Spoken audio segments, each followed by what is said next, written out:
فضیلت کو سمجھ کے اپنے زندگیوں کو ہم بدلیں۔ آئیے اب اس اوپر والی حدیث میں ایک جو نقطہ ہم کو اضافی ملا، اس سے پہلے کی حدیث میں بھی سیم تھا، آدم علیہ السلام پیدا کیے گئے، توبہ کیے، جنت میں ڈالے گئے، دنیا میں بھیجے گئے، انتقال ہوا اسی دن، یہ باتیں تو پتہ چل گئی ہم کو، لیکن ایک اضافی چیز تھی اس کے اندر، وہ یہ تھی اس میں ایک گھڑی آتی ہے، ایک ٹائم ہے جس میں مانگی گئی دعا اللہ رد نہیں کرتا سوائے حرام چیز نہ مانگی جائے۔ آئیے اس کے تعلق سے تھوڑی سی تفصیلات دیکھتے ہیں۔ ابو داؤد کی روایت ہے، نبی اکرم صلی اللہ علیہ وسلم فرمایا کہا جمعہ کا دن 12 ساعت میں جو ہے 12 گھڑیاں اس کے اندر ہوتی ہے، 12 پارٹس جس کو بول لیجیے عام زبان میں، ٹھیک ٹھیک۔ تو اللہ کے رسول صلی اللہ علیہ وسلم فرماتے جمعہ کے دن میں 12 ساعت ہے، 12 گھڑیاں ہیں، 12 گھڑیاں ہیں یا 12 گھڑیوں کا ہوتا ہے۔ اس میں ایک گھڑی ایسی ہے کہ مسلمان اس گھڑی کو پا کر اللہ سے جو مانگتا ہے تو اللہ اسے ضرور دیتا ہے، لہٰذا اسے تم عصر کے بعد آخر گھڑی میں تلاش کرو۔ جمعہ کا دن 12 گھڑیوں میں آپ نے فرمایا تقسیم ہوتا ہے، اس میں ایک گھڑی ایسی ہے جس گھڑی کے اندر سمجھا، جس گھڑی کے اندر جو مومن دعا مانگتا ہے اللہ اس کی دعا کو رد نہیں کرتا ہے، اور اس گھڑی کو تم عصر کے بعد تلاش کرو، یہ آپ سے فرماتے ہیں، اور تم عصر کے بعد آخری گھڑی میں اس کو تلاش کرو۔ تو گویا جمعہ پورا دن ہے، پورے دن میں عصر کے بعد سے لے کر، اور ہم جانتے ہیں نا دن کب بدلتا ہے،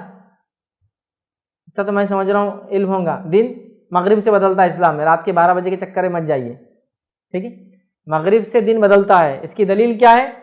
بہت زیادہ تفصیلات میں نہیں جاؤں گا۔ جب رمضان کا مہینہ آتا ہے تو پہلے کیا پڑھتے ہیں، تراویح، اور بعد میں روزہ رکھتے ہیں نا،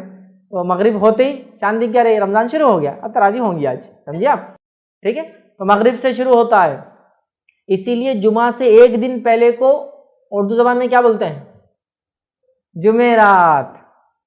جمعہ کی رات آنے والی ہے، آگاہ ہو جاؤ، ٹھیک ہے، اسی لیے اس کو بولتے ہیں جمعرات، کہ جمعہ کی رات ابھی آ جاتی، یہ دن اہتمام کرو اس کا، ابھی سے پالو۔ تو گویا جمعرات کی رات، تھرسڈے کے دن مغرب سے جمعہ شروع ہوتا ہے، اسی لیے اس کو اردو میں جمعرات بولتے ہیں، جمعہ کی رات آج آ جاتی ہے ایک دن پہلے، پھر جمعہ آتا ہے۔ اب جمعہ کے دن عصر کے بعد آپ سے فرمایا اس کو تلاش کرو، تو جمعہ کے دن عصر کے بعد بولے تو دن کب ختم ہوتا ہے، مغرب میں، مغرب سے کیا لگیں گا، یوم السبت، ہفتہ لگ جائیں گا، سنیچر لگ جائیں گا، ٹھیک ہے۔